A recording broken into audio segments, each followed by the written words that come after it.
Hi friends, please subscribe to Amravati Media and press the bell icon for more latest updates.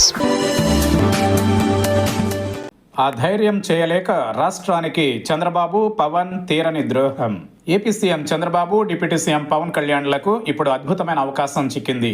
కేంద్రం నుంచి సాధించుకోవాల్సినవి, రావాల్సిన వాటిని కూడా దక్కించుకునేందుకు ఇప్పుడు ఛాన్స్ దొరికింది. దీనిలో కేంద్రంతో గొడవ పడాల్సిన అవసరం కానీ, కేంద్రాన్ని ధిక్కరించాల్సిన అవసరం కానీ ఏమీ లేదు. ప్రస్తుతం ఉపరాష్ట్రపతి ఎన్నిక జరుగుతోంది. కీలకమైన ఓటు బ్యాంక్ ఏపీలోనే ఉంది. మొత్తం 18 మంది కూటమి ఎంపీలున్నారు. వీరి ఓటు బ్యాంక్ ఉపరాష్ట్రపతి పోరులో బీజేపీకి కీలకం. ఈ నేపథ్యంలో చంద్రబాబు, పవన్లు ఢిల్లీకి వెళ్లి కూర్చొనైనా రాష్ట్రానికి సంబంధించిన ప్రాజెక్టులను సాధించే అవకాశం ఉంటుంది. ముఖ్యంగా విశాఖ ఉక్కుపై క్లారిటీ తెచ్చుకునే అవకాశం ఉంది. అదేవిధంగా అమరావతికి నిధులను మరిన్ని తెచ్చుకునేందుకు ఒత్తిడి చేసే అవకాశం కూడా ఇప్పుడే చిక్కింది.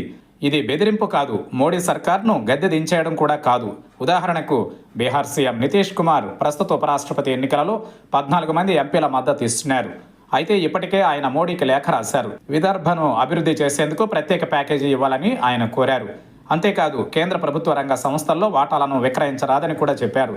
అలానే పాట్నాలో నిర్మిస్తున్న ఏఐ యూనివర్సిటీకి నిధులు ఇవ్వాలని ఆయన కోరారు. వీటికి దాదాపు మోడీ అంగీకరించారు. అంతేకాదు, నితీష్ కుమార్ ఢిల్లీ పర్యటన కూడా పెట్టుకున్నారు. త్వరలోనే ఆయన మోడీని కలిసి తన కోరికలకు ఆమోదముద్ర వేయించుకునే ప్రయత్నంలో ఉన్నారు. అలాంటప్పుడు నితీష్ కంటే కూడా ఎక్కువ సంఖ్యలో ఎంపీలు ఉండి కేంద్రానికి మద్దతు ఇస్తున్న కూటమి ఆ మాత్రం ప్రయత్నం చేస్తే తప్పులేదు.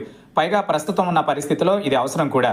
సో ఈ దిశగా అడుగులు వేస్తే రాష్ట్రానికి మేలు చేయడంతో పాటు కేంద్రం కూడా దిగివచ్చే అవకాశం ఇప్పుడే ఉంది. గత 2 ప్రభుత్వాలలో 2014, 2019లో మోడీకి సరిపోయినంత బలం ఉంది కాబట్టి అప్పట్లో సాధ్యం కాలేదు. కానీ ఇప్పుడు మోడీకి చంద్రబాబు, పవన్ల మద్దతు కీలకం. ఈ నేపథ్యంలో ఆయన జోక్యం చేసుకుని పరిష్కారానికి ప్రయత్నించే అవకాశం ఉందని మేధావులు చెబుతున్నారు.